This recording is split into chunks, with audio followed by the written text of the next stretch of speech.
नमस्कार. खरं तर आज आजीला तुम्ही माझ्यासोबत मिस करत असाल, कारण आजी गेल्यानंतर मी पहिल्यांदाच व्हिडिओ बनवतोय तुमच्या सगळ्यांना सगळ्या गोष्टी सांगण्यासाठी. खरं तर आज आजीला तुम्ही माझ्या बाजूला मिस करत असाल, कारण पहिल्यांदाच आजीसोबत व्हिडिओ नाही आहे. ही गोष्ट सांगतानाच खरं तर भरून येतोय. पण त्याच गोष्टीची भीती होती म्हणून आज जवळजवळ 1.25 महिना झाला व्हिडिओ बनवता आला नाहीये मला. कारण ज्यावेळी मी कॅमेऱ्यासमोर येत होतो त्यावेळी मला माझा भरून येत होता आणि मला रडू आवरत नव्हतं. आणि मला ही गोष्ट पुन्हा एकदा तुमच्या सगळ्यांसमोर रडून सांगायची नव्हती. त्यामुळे आज एवढा वेळ घेतलाय. जवळजवळ 1.25 महिना होऊन गेला आजीला जाऊन. 2 फेब्रुवारी 2026 रात्री 12 वाजता आजीला देवाज्ञा झाली. 12:47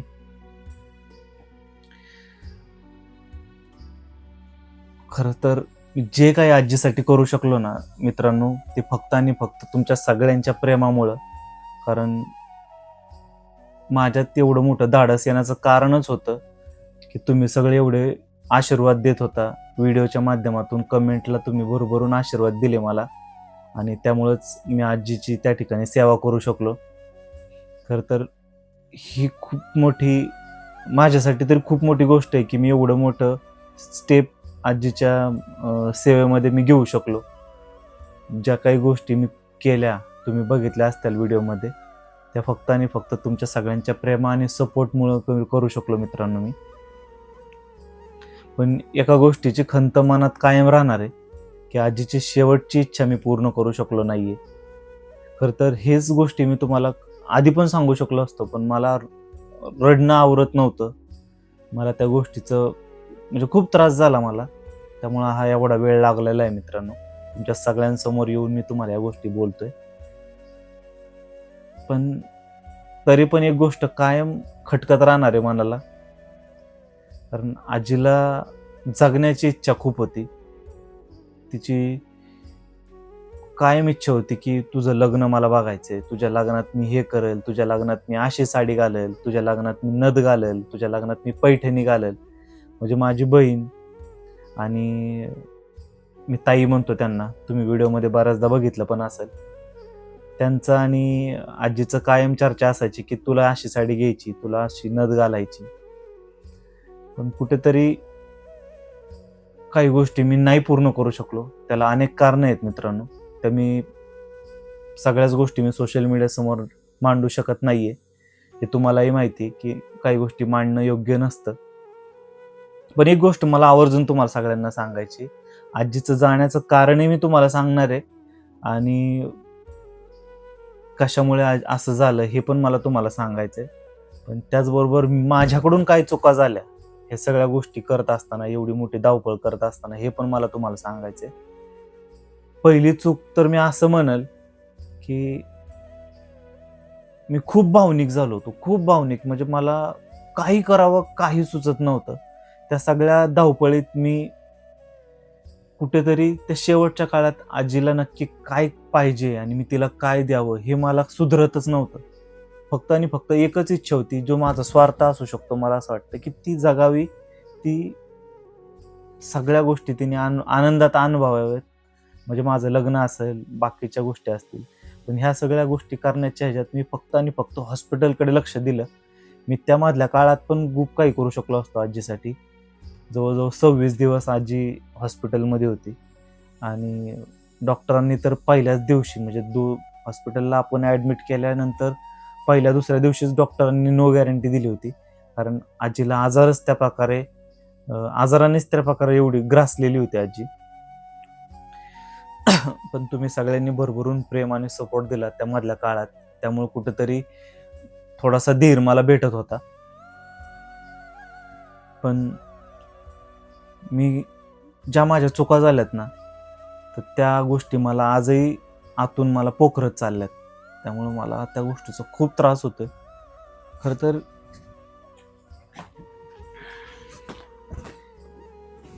ही जी शाल आहे ना, ह्याचं बघा लेबल अजून पण काढलेलं नाहीये. तर एक 2-3-4 महिन्यापूर्वी आली असेल ही शाल.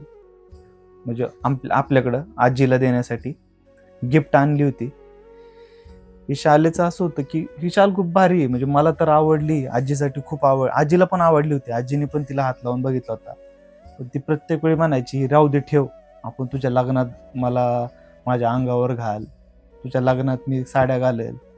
म्हणजे सगळ्या गोष्टी आहे ना, त्या गोष्टीचा तिने आधी कधीच आनंद घेतला नाही. पण अक्षरशः ही शाल आता फोटोला घालावी लागलेली.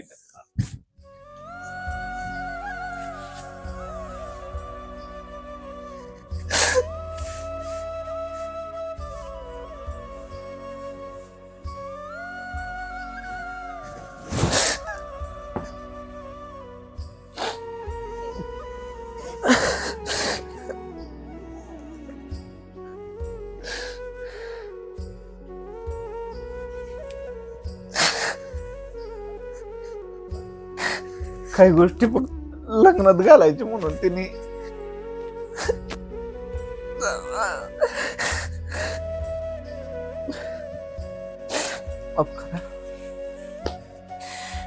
काही गोष्टी फक्त लग्नात घालायच्या म्हणून तिने वापरल्या नाही.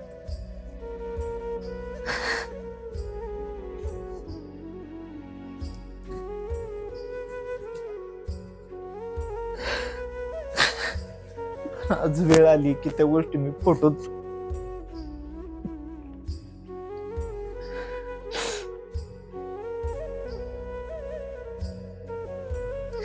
याच गोष्टीचं करत खूप दुःख आहे. म्हणजे मी त्यावेळी तिला खूप ओरडून सांगायचो की तू हे कर. तुम्ही एका व्हिडिओत ऐकलं पण असेल की मी तिला म्हणलो होतं अगं तू साड्या घाल्या, नाही म्हणायची, नको तुझ्या लग्नात घालल म्हणायची.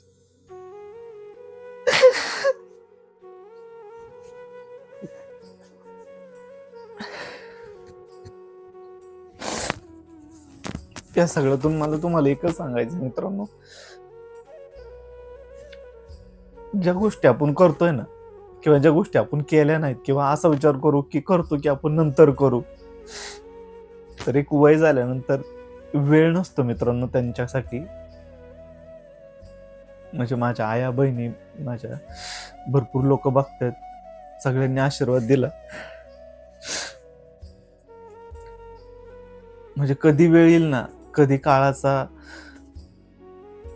आपण म्हणतो ना, काय म्हणतात त्याला, कधी वेळ येईल ना मित्रांनो, ते सांगू शकत नाही. ही शाल ती जवळजवळ 3-4 महिने आधी आली होती, पण तिचं एकच होतं की तुझ्या लग्नात मी ही वापरेल, तुझ्या लग्नात मी ती साडी घालेल. म्हणजे किती गोष्ट केलेल्या तिने ना आधी कधीच नाही वापरल्या. कुठंतरी मी पण चुकलो की मी जेवढ्या रागावायतागाने मी तिला म्हणायचो की तू मिसरी लावू नको, तसं तेवढंच रागून वायतगून मी तिला म्हणणार असताना तू हे घाल, तिने घातलं म्हणा असतं.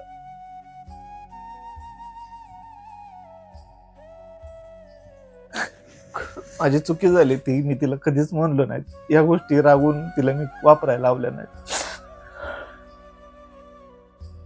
म्हणजे ही एक आयुष्यभर खंत राहणार आहे. तुम्ही सगळ्यांनी भरभरून आशीर्वाद दिले, तुम्ही सगळ्यांनी बघितलं मी काय केलंय, मी काय नाही केलंय, पण कुठंतरी मी कमी पडलो. मला असं वाटतं मी कमी पडलो. मी खूप काही करू शकत होतो, मी खूप काही करायला पाहिजे होतं.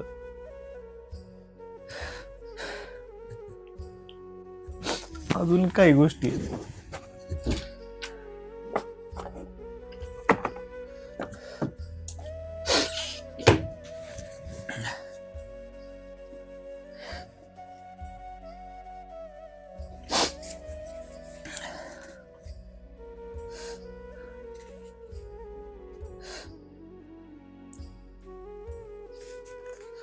ही एक आजीसाठी केलं होतं आपण. हे अवघं तिने 3-4 वेळा घातला असेल. तिची इच्छा होती, तिला मी शब्द पण दिला होता, तू लग्नात आपण तुझ्यासाठी करू गळ्यातलं म्हणून.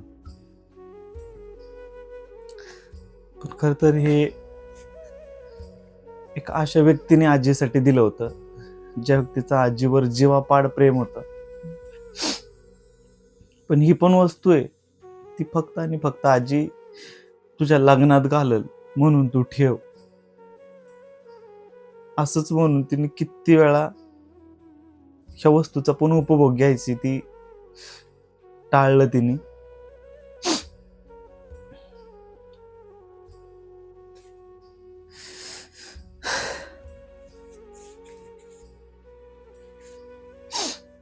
काय करू याचं मी आता काय करू, मलाच प्रश्न पडला.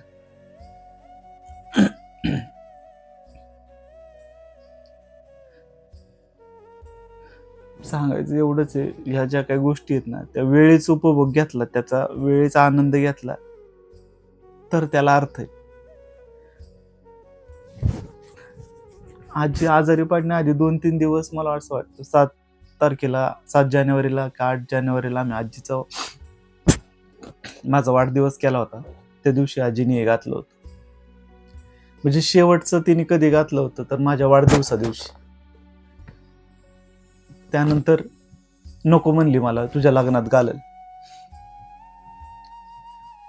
तर काय करू मी याचं, ह्या सगळ्या गोष्टींचं मी काय करू?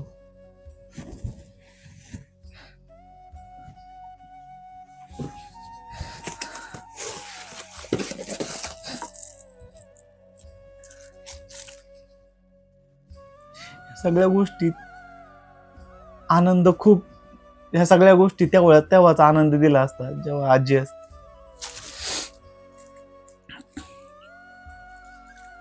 हे सगळं आजीमुळे आहे मित्रांनो. हे सगळं मी जे काय मिळवलंय, हे जे मी काय करू शकलो नाही, फक्त आजीमुळं, तुमच्या सगळ्यांच्या प्रेमामुळं. पण ह्या सगळ्या गोष्टींची आता मला किंमत राहिलीच नाहीये मित्रांनो. म्हणजे मी काय करू याचं, कुणाला दाखवू? एकदाच फक्त मी आजीला दाखवलं, आजीच्या चेहऱ्यावरचा आनंद बघितला. आता ह्या गोष्टीकडे मी बघू पण शकत नाही, मला बघूशी पण वाटायला, मी कपाटात ठेवून देतोय.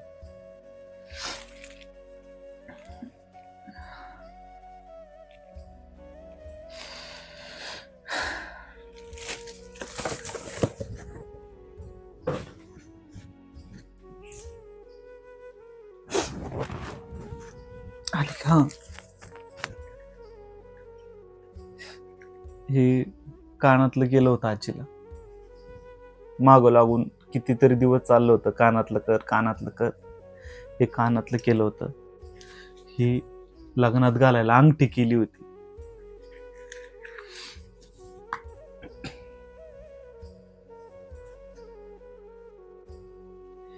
सगळ्या गोष्टी हाय अशा राहिल्या.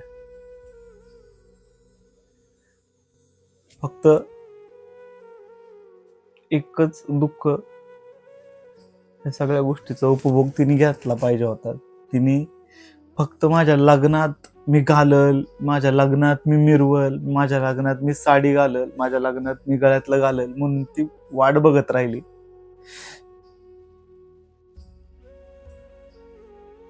आणि अखेर ती शांत झाली.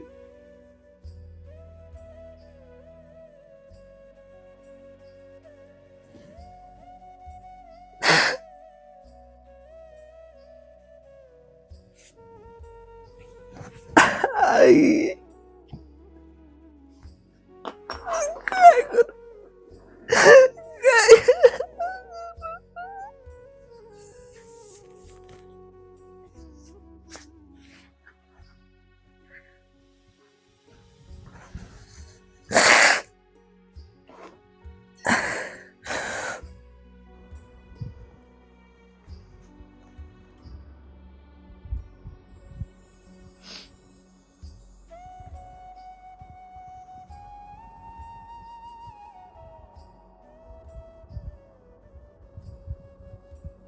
खर तर आजीची इच्छा पूर्ण करू शकलो नाही, याचं खरं कारण म्हणजे मी जगाला दाखवणे एवढं पैसे कमवत नाही.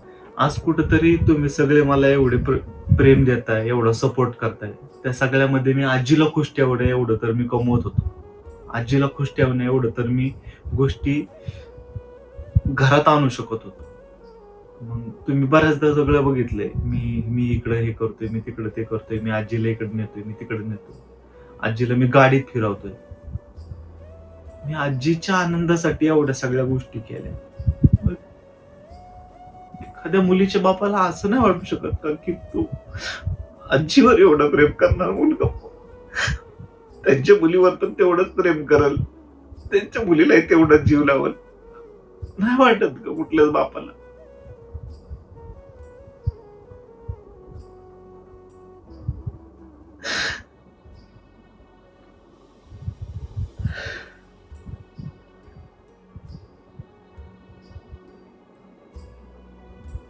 आणि हा खरंच आहे, मी मी फक्त पैसे नाही कमावले,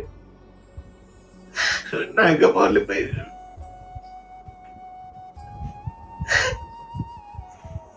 पण आईचं प्रेम कमावलं होतं मी. तिला प्रेम दिलं होतं.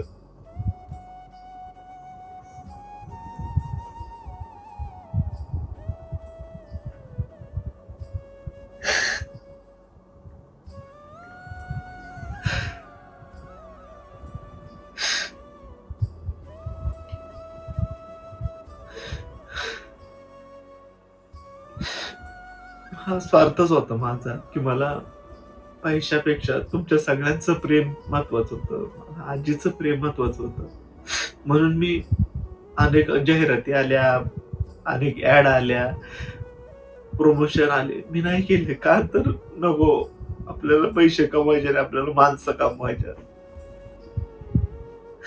कुठेतरी हा चुकीचा निर्णय झाला माझा, मला असं वाटतंय.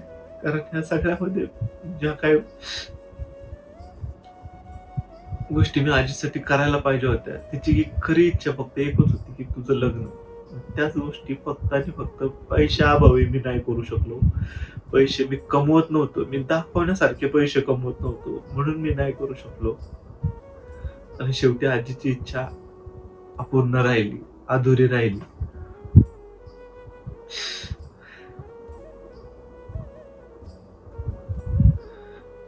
आजही तिच्या शेवटची इच्छा पूर्ण करण्यासाठी मला तेवढ्याच जोमाने, तेवढ्याच जिद्दीने मला कष्ट करायचे, मला काम करायचे, तेवढे पैसे कमवायचे. त्यानंतर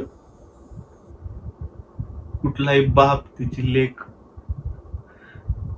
तिच्या लेकीचा हात माझ्या हातात देईल.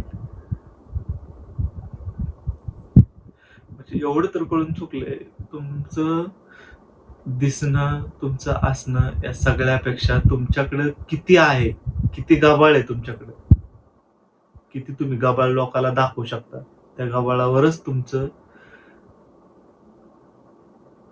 पुढचं भवितव्य ठरलेलं आहे. तुम्हाला पोरगी देईल, नाही देईल, तुमच्याशी कुठली पोरगी लग्न करल स्वइच्छेने किंवा नाही करेल, हे सगळं आणि सगळं फक्त तुमच्याकडे असणारा इन्कम, तुम्ही किती कमावलंय तेवढ्यावरच आहे. तुम्ही किती चांगले व्यक्ती आहात, तुम्ही किती चांगलं कर्म करताय, याच्याशी काही घेण देणं पडलेलं नाहीये कोणाला, नाही पडलंय कोणाला काही घेण देणं.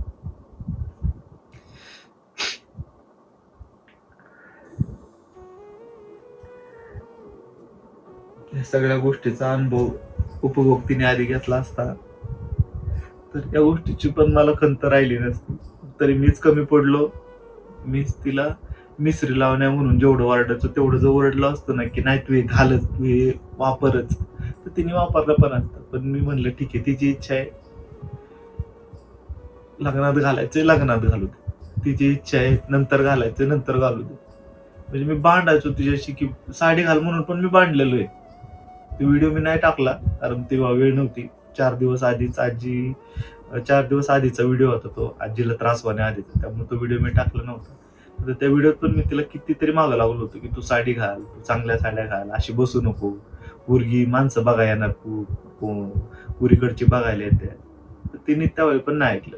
तुझ्या लग्नात घालेल, तुझं तेव्हा नाव काढते, म्हणजे माझं नाव काढावं म्हणून ती माझ्या लग्नात चांगल्या साड्या घालणार होती.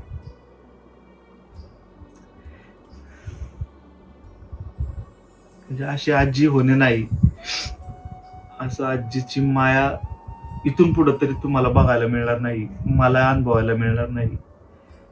आणि खर तर याच गोष्टीचं खंत आयुष्यभर राहणार आहे मित्रांनो.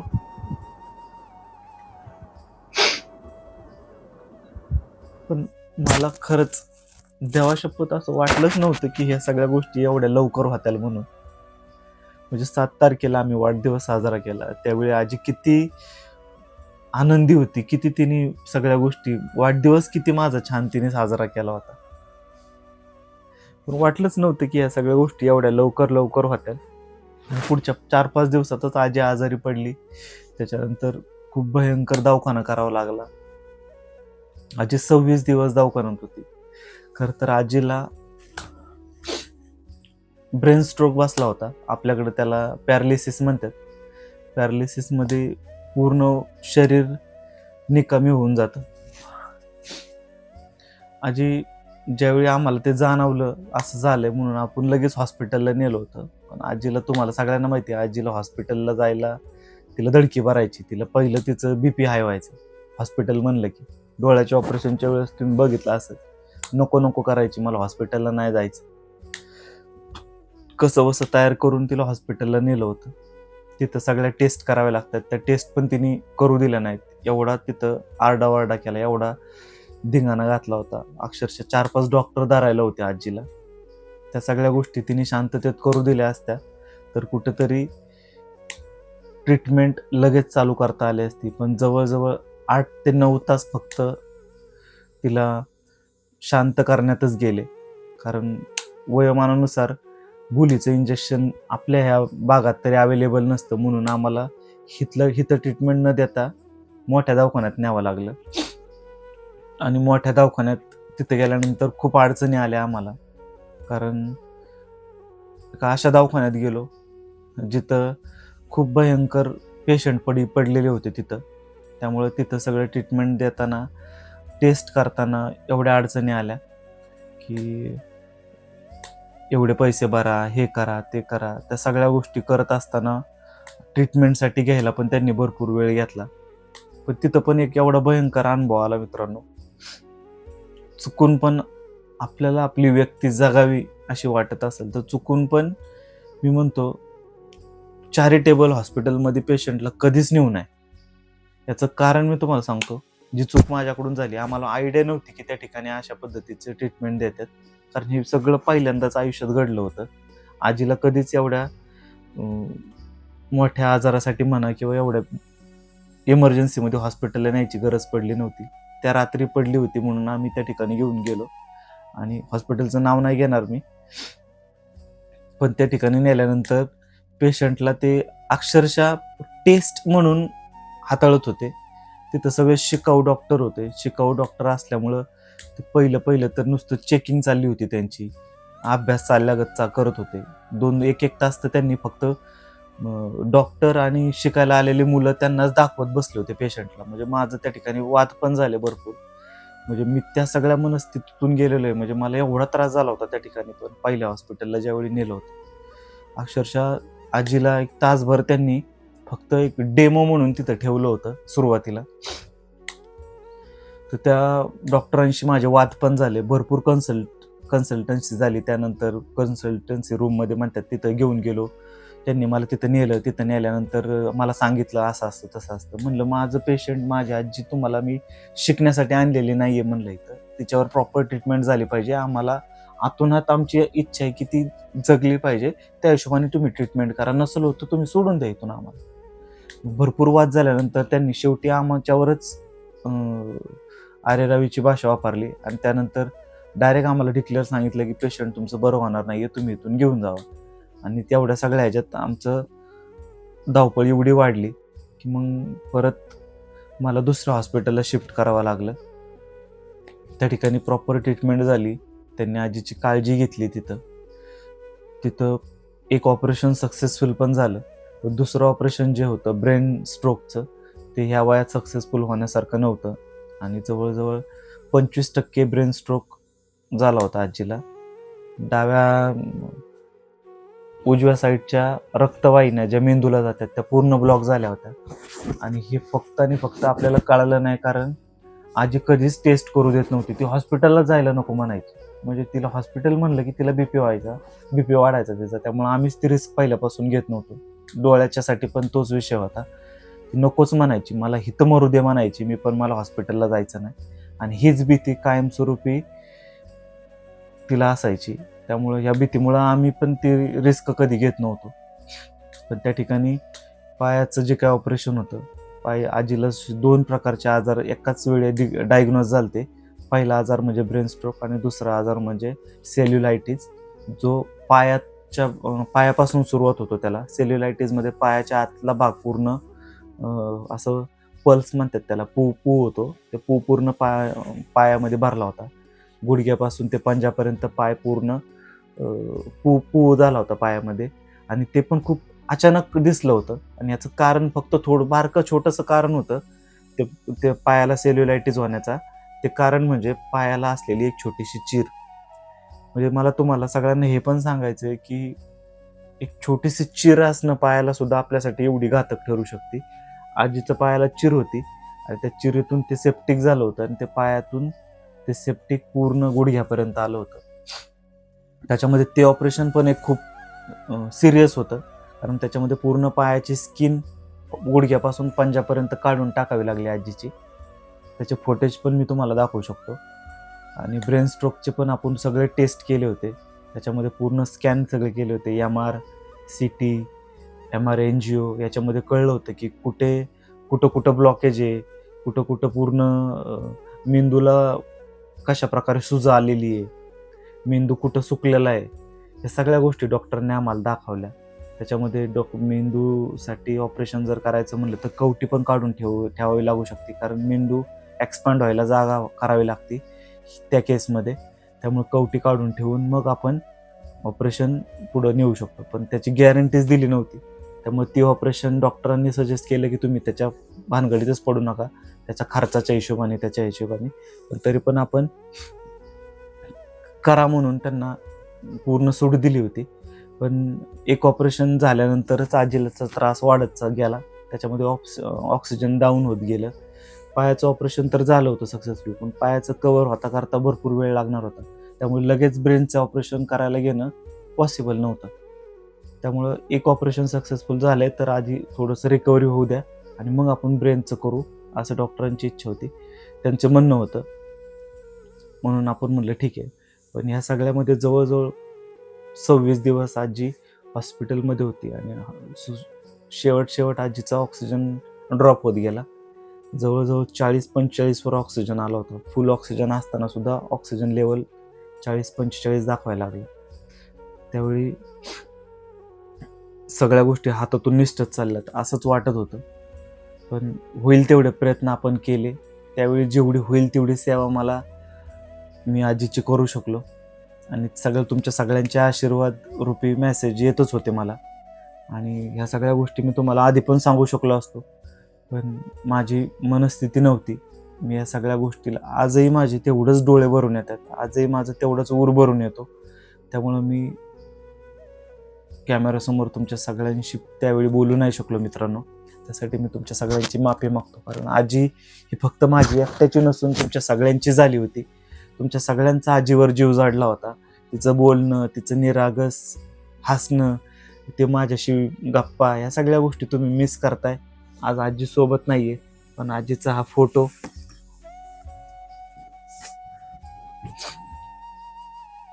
आणि आजीचाच नाही तर माझ्या आजोबांचा पण फोटो इथं.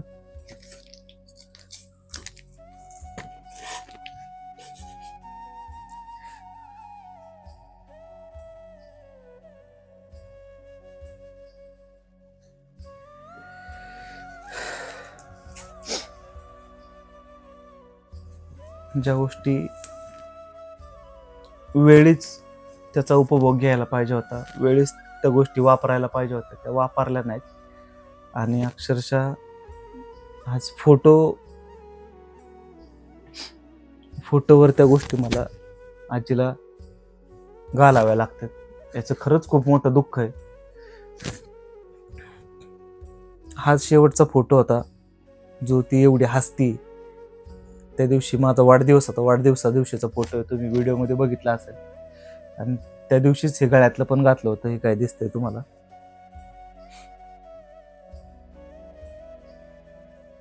शेवटी 6/2/2026 आजीचं निधन झालं मित्रांनो. आणि तुमच्या सगळ्यांची लाडकी आजी हे जग सोडून निघून गेली. खरं तर हे दुःख पचवणं खूप जड आहे माझ्यासाठी. मी आज खूप प्रयत्न करून तुमच्या सगळ्यांसमोर बोलतोय. मोबाईल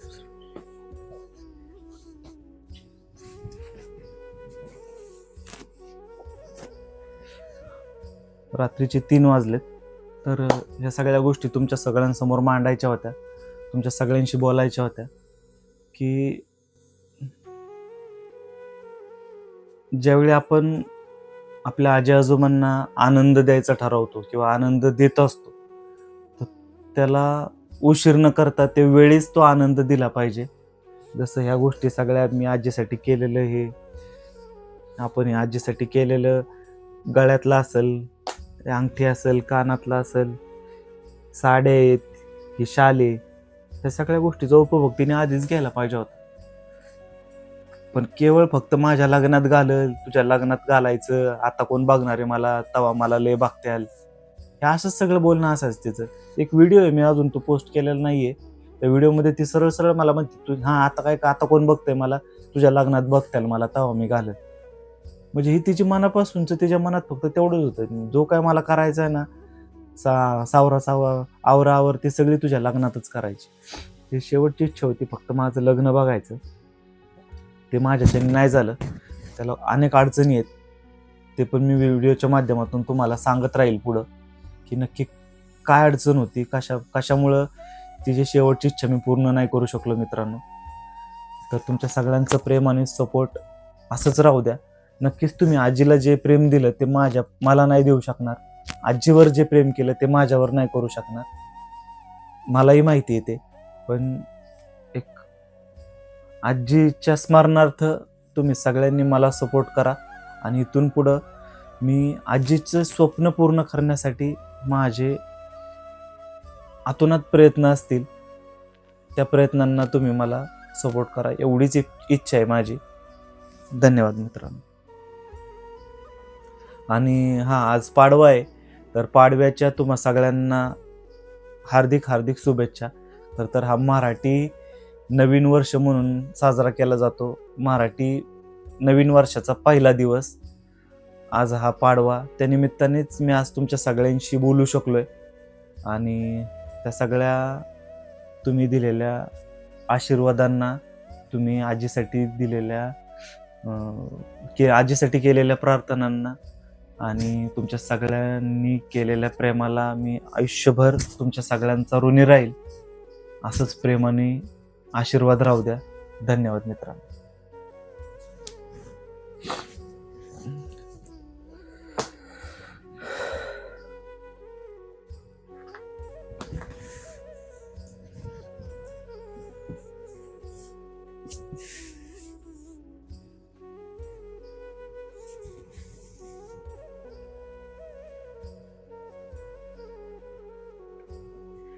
आजीचा हा शेवटचा फोटो आहे, ज्यावेळी ती एवढी खदखदून हसत होती.